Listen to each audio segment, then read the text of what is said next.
Hey, pull up a chair. You know that Starbucks cup? The one you see everywhere, the taste you can spot across a crowded room? Looks pretty straightforward, right? Just a little coffee, maybe some milk. But what if I told you that behind that simple cup is a global operation so vast, so precise, it's mind-blowing? We're talking about a supply chain that spans continents, a process built on incredible technology, and enough coffee moving every single day to fill, well, let's just say it's a lot. Forget everything you thought you knew about coffee. Get ready to dive deep into the hidden industrial secrets of how Starbucks brings that coffee from a distant farm to your hands.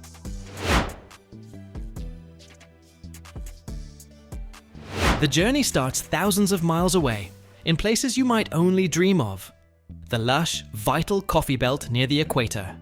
Latin America, Africa, Asia. This isn't farming on a small scale. Starbucks works with millions of coffee farmers, building relationships that stretch back decades. They source massive amounts of green, unroasted coffee beans, demanding specific quality and flavor profiles unique to each region. Picture vast landscapes covered in coffee plants, where harvest isn't just picking fruit. It's a critical first step in a global race against time and quality loss. The beans are processed right there at the origin to remove the fruit and dry them, then packed into huge bags, hundreds of pounds each, ready for their epic voyage across oceans.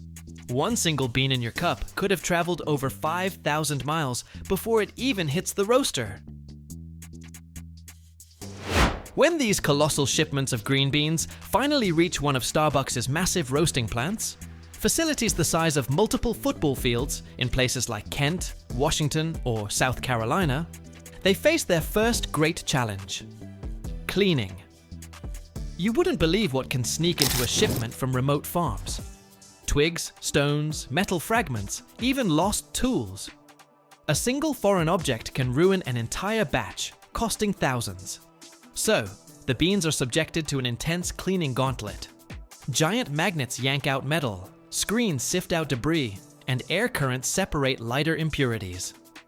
The most astonishing part? Advanced optical sorters. Cameras analyze every single bean as it flies past on a high-speed conveyor, using light and imaging to spot defects, discoloration, anything that isn't a perfect green bean.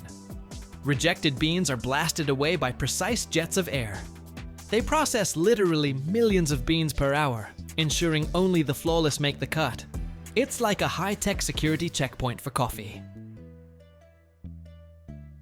Now, the transformation, roasting. This is where those hard, green seeds undergo a chemical metamorphosis. Starbucks uses custom-built industrial roasters, monstrous rotating drums heated to blistering temperatures, often exceeding 500 degrees Fahrenheit. Inside, the beans tumble and dance in the intense heat. This isn't just burning them, it's a complex culinary science. The Maillard reaction and caramelization working in overdrive. Sugars unlock, acids develop, and hundreds of volatile aromatic compounds are created in seconds. It's a symphony of heat and chemistry. Precision is everything. Even a few seconds too long, or a few degrees off can shift the flavor profile entirely, turning a bright, complex coffee into something flat or bitter. Starbucks is famous for its signature roasts, from the light blonde to the intense dark. Achieving that consistent taste, bottle after bottle, region after region, across millions of pounds, is an engineering marvel controlled by sophisticated computer systems. But it's not just machines. Master roasters, artisans with years of training, monitor the process, listening for the distinct first crack and second crack sounds the beans make as they expand and release gases. They use their senses, smell, sight, even sound, coupled with data to fine-tune the roast. It's where human expertise meets industrial scale, ensuring the Pike Place roast you love tastes exactly the same in Seattle as it does in Shanghai, batch after batch. That level of consistent quality on this scale is almost unbelievable. Immediately after hitting that perfect roast point, the beans are practically glowing with heat. They have to be cooled instantly to stop the chemical reactions. Massive cooling trays with powerful fans suck air rapidly through the hot beans, bringing their temperature down in seconds. This quick cool down is vital. Slow cooling can damage the flavor. Then comes degassing. Freshly roasted beans naturally release carbon dioxide. It's a sign of freshness, but if trapped, it'll burst the packaging. Large facilities manage this with precision, sometimes resting beans in silos, or using specialized systems to control the gas release before packaging. It's all about preserving that peak flavor. Packaging is a high-speed ballet of engineering designed for one purpose: locking in freshness against coffee's worst enemies: light, moisture, and oxygen. Starbucks coffee bags are built from multi-layer, high-barrier materials that create an impenetrable shield. And look closely at the front of the bag. See that tiny plastic button? That's a one-way valve, a stroke of genius in packaging. It allows the CO2 gas naturally degassing from the fresh beans inside the bag to escape, preventing it from popping. But crucial for freshness, it absolutely prevents oxygen from getting in. High-speed automated lines weigh, fill, seal, and valve millions of bags per day with incredible speed and accuracy. The final guardian of quality? Starbucks' Sensory Labs. Located at roasting plants and headquarters, these labs are staffed by certified coffee cuppers. These aren't just people who like coffee, they're highly trained experts who can detect hundreds of flavor notes and defects. Every single roast batch is sampled. Cuppers evaluate aroma, acidity, body, and flavor, comparing it against strict global standards. It's a rigorous, meticulous process, like a tasting Olympics for coffee, ensuring that what ends up in your cup meets the exact profile Starbucks promises. This marriage of human sensory skill and industrial consistency is the final secret ingredient. So, the next time you take a sip of your favorite Starbucks coffee, remember the incredible hidden journey it took. From a tiny seed grown thousands of miles away, nurtured by farmers, transported across oceans, cleaned by optical scanners, transformed in roaring hot roasters, perfected by master artisans and computers, and sealed with precision in high-tech bags. It's more than just coffee. It's a product of a vast global network, incredible engineering, and a relentless focus on quality. It's a fascinating look at how something so simple in your hand is the result of massive industrial secrets. What part of this immense process surprised you the most? Let us know in the comments.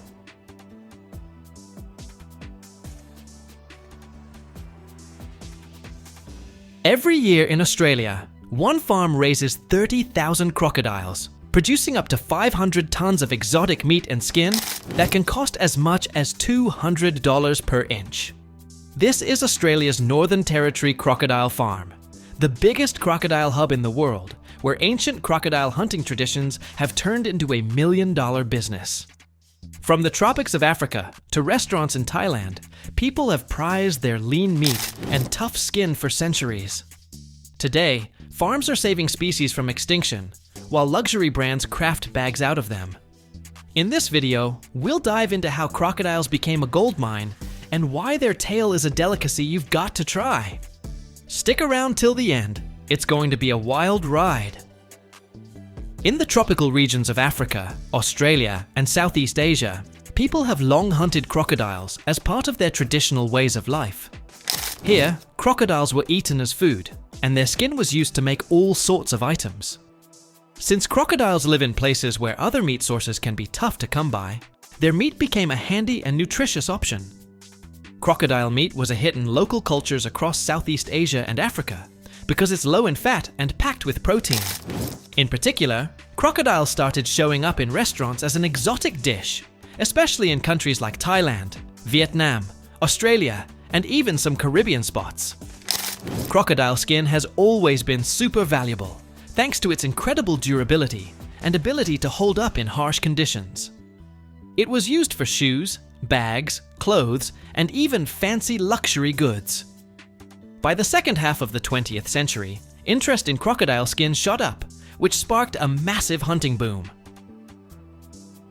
So, Crocodiles were first killed for their meat potential, but over time, their skin became the real prize. The tradition of hunting and eating crocodile meat shifted from a survival thing to part of food culture and big business. Demand and supply. Those words fueled a huge wipeout of crocodiles, threatening some species with extinction. To meet the demand and protect populations, folks started raising crocodiles on farms. Setting up farms cut down on hunting costs and guaranteed a steady supply of skin and meat. Farmers turned crocodiles into a cash cow since their meat's in demand on the exotic delicacy market. Plus, crocodile meat's seen as a healthy, lean choice with low fat and high protein. Farmers took on the job of breeding and caring for them. This not only saved species, but also helped create tougher, hardier populations. Now, raising crocodiles might not sound like a walk in the park, but these farms have turned into serious moneymakers. Part of the reason? Crocodiles don't need a ton of upkeep and can thrive in pretty specific conditions, surviving and breeding on farms at relatively low cost. Over time, crocodile meat became a go-to delicacy in restaurants and cafes serving exotic eats. The world's biggest crocodile farm is down in Australia. It's called Australia's Northern Territory Crocodile Farm, one of the largest and most famous spots for raising crocodiles. They breed them for commercial use. Think skin, meat, and even tourist attractions. Beyond that, big crocodile farms also pop up in places like Thailand and India. Australia's Northern Territory Crocodile Farm sits on a massive chunk of land, over 2,000 acres, giving them space to house a ton of crocodiles. What do we mean by a ton? They raise about 30,000 crocodiles, mostly the Crocodilus porosus species, one of the biggest and most common types in Australia. The main goal? Harvesting skin for high-end accessories. Crocodile skin from this farm goes into products for luxury brands. Bags, wallets, belts, you name it. It's pricey stuff because of its strength and exclusivity. The price per square inch can range from $50 to $200. Depending on the quality. One big piece of the farm is its tourist angle. Visitors can take a tour, checking out the breeding, feeding, and care process for crocodiles. They also run demos where tourists watch how crocodiles react to food and see feeding time up close. Australia's Northern Territory Crocodile Farm is a standout part of Australia's tourism scene, drawing thousands of visitors every year. Crocodiles on the farm can live up to 80 years, though only the ones kept for species preservation make it that long. The farm's one of Australia's top producers of crocodile meat, churning out up to 500 tons a year. These crocs can grow up to 23 feet long, making them some of the biggest reptiles on the planet. The Australian Crocodile Farm has plans to expand its breeding and processing operations, plus boost tourism with new attractions and beefed up info programs for visitors. These investments keep the industry steady and make the farm even more popular with tourists and producers. The farm starts by setting up conditions as close to nature as possible. Crocodiles live in big ponds or man-made pools, split up by age and size. Females lay eggs in nests they build from plant material and dirt. One clutch can hold 40 to 60 eggs, and in the wild, females guard them fiercely. On farms, though, they collect the eggs and move them to incubators with controlled heat, around 85 to 90 degrees Fahrenheit, and humidity to max out hatchling survival. Usually, a female picks a spot near water where the temperature and moisture are just right for her eggs to develop. Then she digs a hole or piles up plant material, dirt, mud, and sand. Once the eggs are laid, she covers them up and sticks around, guarding the nest from predators. She'll get aggressive if anything threatens it. But on farms, they take the eggs, and after 60 to 90 days, baby crocodiles hatch. At this stage, they're super vulnerable, so they're kept in special tanks with warm water, about 85 degrees Fahrenheit, until they grow stronger. Once the young crocodiles get bigger and more independent, they're moved to roomier ponds, or enclosed pens where they can keep growing. In their first few months, they're fed small fish, insects, bits of meat, and other protein-rich foods. The diet's got to be balanced to speed up growth and strengthen bones. Later on, they add bigger chunks of meat, chicken, beef, and fish. Some farms even use special feed mixes packed with vitamins and minerals. When crocodiles hit a certain size, usually around 6 feet, they might get sorted into groups based on what they're destined for: breeding, skin, or meat. The young crocodiles, the biggest and healthiest ones, are kept in special ponds that mimic their natural habitat. The water's kept at a cozy temperature, around 80 degrees Fahrenheit, and they've got shelters to cut down on stress. Crocodiles meant for breeding get top-notch feed, like fish, poultry, or beef, with added vitamins and minerals to boost growth and fertility. Females hit breeding age at about 10 or 12 years, males a bit later. At that point, they get more space to avoid fights. Then, adult males and females are paired up in special breeding pens where conditions are set for mating. Workers regularly check their health, genetics, and aggression levels to pick the best ones for breeding. Crocodiles raised for skin go through a different cycle than the breeding ones. They usually pick fast growers with smooth skin and low aggression. These guys are raised in special pools with controlled water temps, around 82 degrees Fahrenheit, to speed up growth. Space is tight in these pools to limit movement and prevent skin damage from scraps or scratches. They're fed high-protein grub, fish, chicken, beef, with vitamins and minerals to keep their skin in top shape. Feed amounts are controlled so they don't overeat, since extra weight can stretch or ruin the skin. The prime skin comes from young crocodiles, aged 2.5 to 3.5 years. At that age, the skin's elastic, free of rough scales or scars, perfect for premium goods. Workers use humane slaughter methods, like electric shocks or gas chambers, to avoid damaging the material. The skin's removed with a special technique to prevent tears. Next, it gets cleaned, tanned, and dyed. The processed skin heads to fashion houses and luxury brands making accessories, bags, belts, and shoes. The priciest part? The belly zone. It's smooth, soft, and free of bumpy growths. Top-tier brands like Hermes and Louis Vuitton snap up this raw material. For meat, they mostly use young crocodiles, aged 2 to 3 years. These ones are kept in roomier ponds than the skin group, since scratches aren't as big a deal. They manage the number of crocodiles per square foot to keep aggression in check. The diet's tweaked to pack on weight fast with minimal fat. The tail's the star, tender meat for steaks and fillets. The legs are a delicacy too, kind of like frog legs in texture. The back works great for grilling, skewers, or sausages. One carcass averages 10 to 20 pounds of pure meat.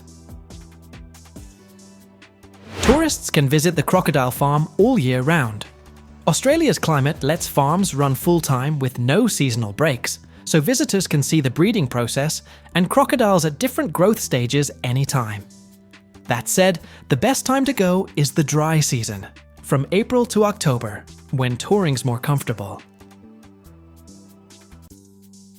Every year, the United States spends $17 billion just on importing fresh fruits, and avocados from Mexico alone rack up $3 billion of that. The sugar in your cup of tea? Chances are, it traveled thousands of miles from Latin America. Americans chow down on 1 billion pounds of tuna every year, and 90% of winter tomatoes come from Mexico, where agricultural cartels are battling it out for control of that market. From olive oil out of Spain to turmeric from India, imports keep the United States fed with variety and savings. In this video, we're going to spill the beans on where your favorite foods come from, the numbers behind their journey, and why it matters to every single one of us. Don't miss it. It's going to be tasty and full of surprises. Get comfy. Brew yourself some tea. Do you take it with sugar? Well, that sugar probably came from another country just for you. Even though the United States produces its own sugar, demand often outstrips supply, making imports a must. The United States is a huge sugar consumer. Plus, producing sugar in some countries is cheaper thanks to better climates and lower costs, which makes importing a smart move. The big players supplying sugar to the United States are countries in Latin America and the Caribbean, especially Mexico, which gets a sweet deal on the American market thanks to the North American Free Trade Agreement. Closing some borders in 2025 wasn't meant to mess with legal trade between the United States and Mexico. Still, it might have slowed down logistics and caused delays in getting goods like sugar across. The European Union is a key supplier of seafood to the United States of America, keeping the American market stocked with all kinds of fish and shellfish. This helps meet demand for seafood in the United States and keeps the supply steady. Spain and Japan are major players when it comes to fresh and frozen tuna for restaurants.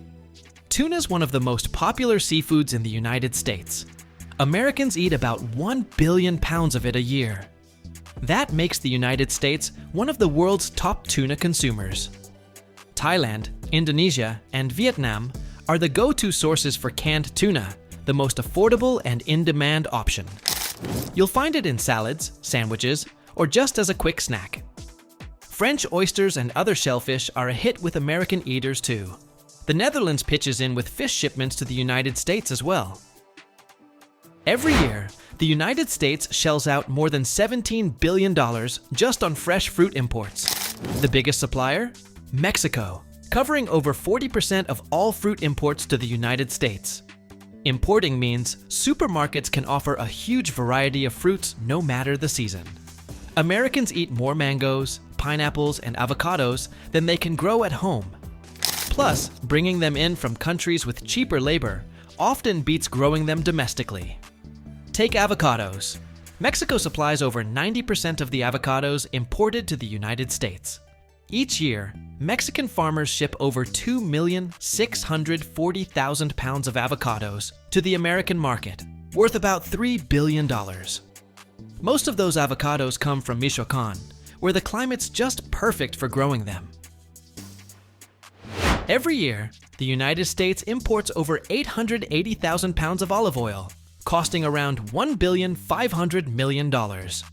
Demand's climbing thanks to the Mediterranean diet craze and the push for healthy eating. Drop a comment below. Do you go for healthy eating too?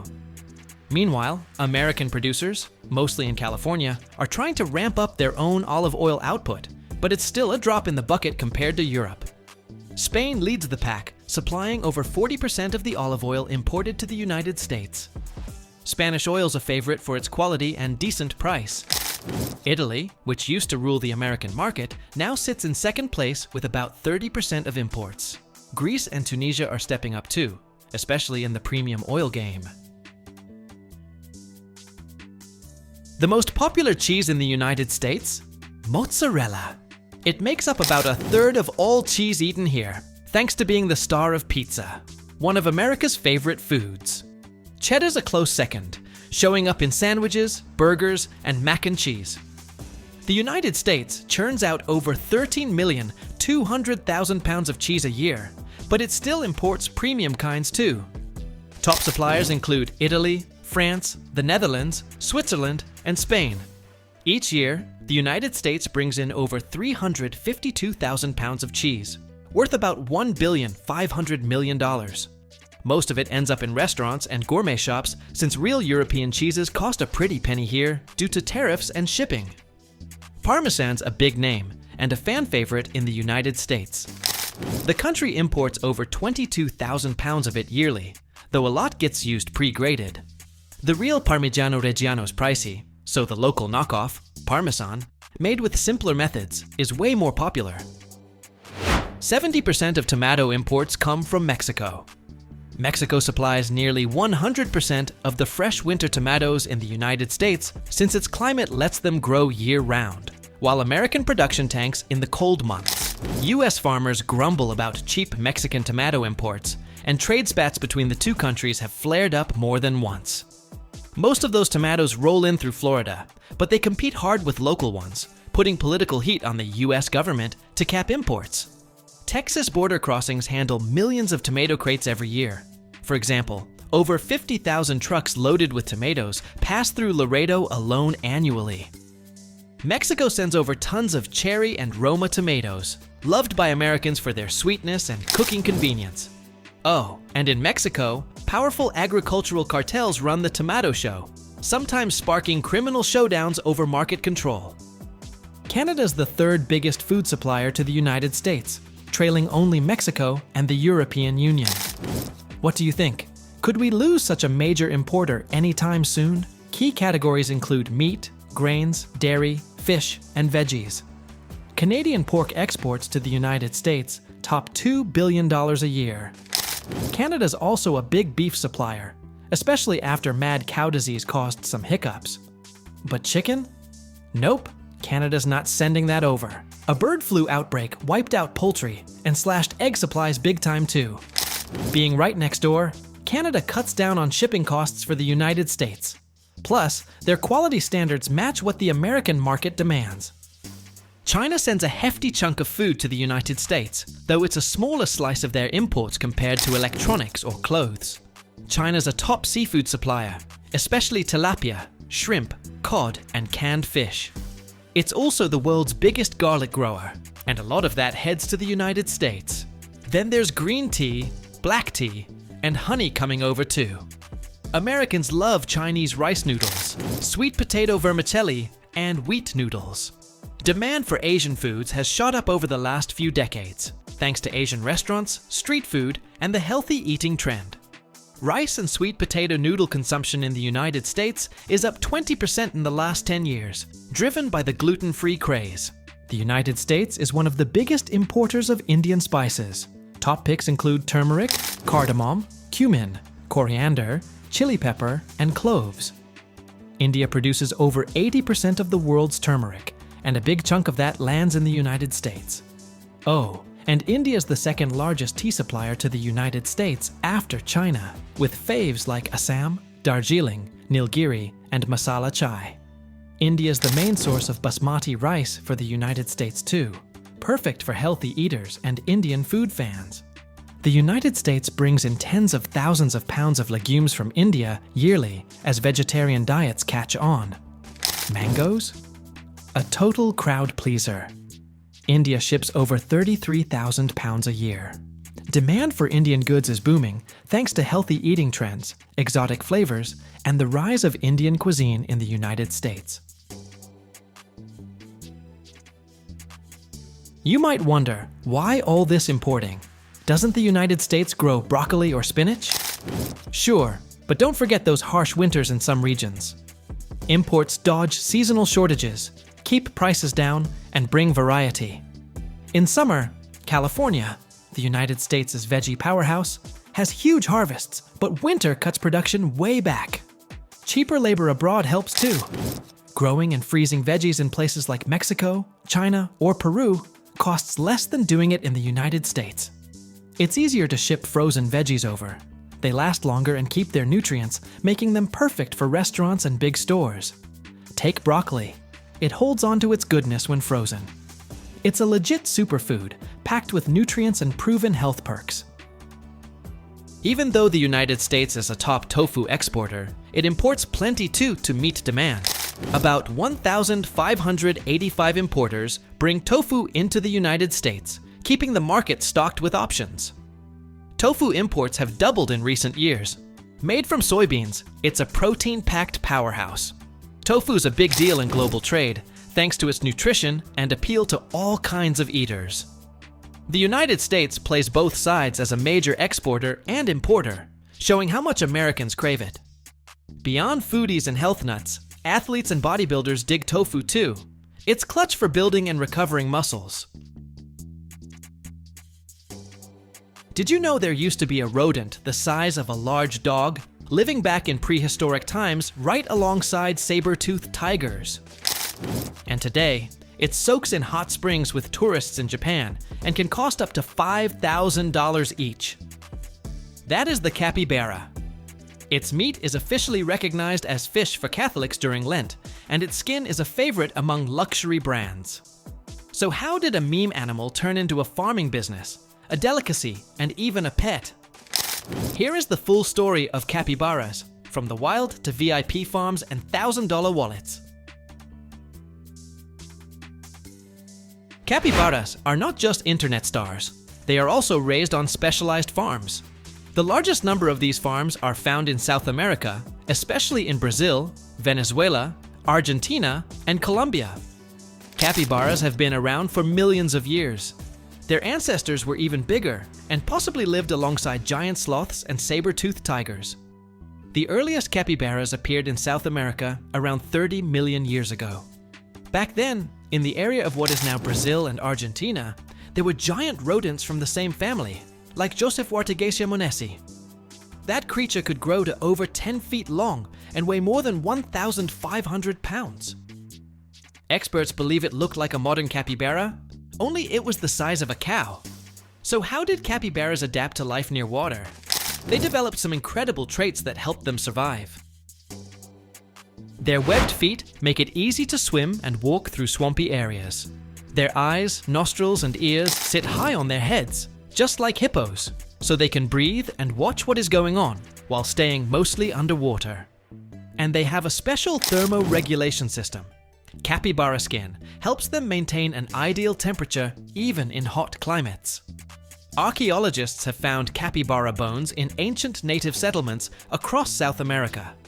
Tribes living along the Amazon hunted them for meat and hides. Some tribes even saw them as sacred animals because they could live between two worlds, both on land and in water. When Spanish conquistadors arrived in South America in the 16th century, they noticed right away that the locals ate capybaras. But that raised a question. Can you eat them during Lent? The Catholic Church banned eating meat from mammals during Lent, but fish was allowed, so Spanish missionaries asked the Vatican for a ruling. After long discussions, the priests decided that, since capybaras spend most of their time in the water, they could be considered fish.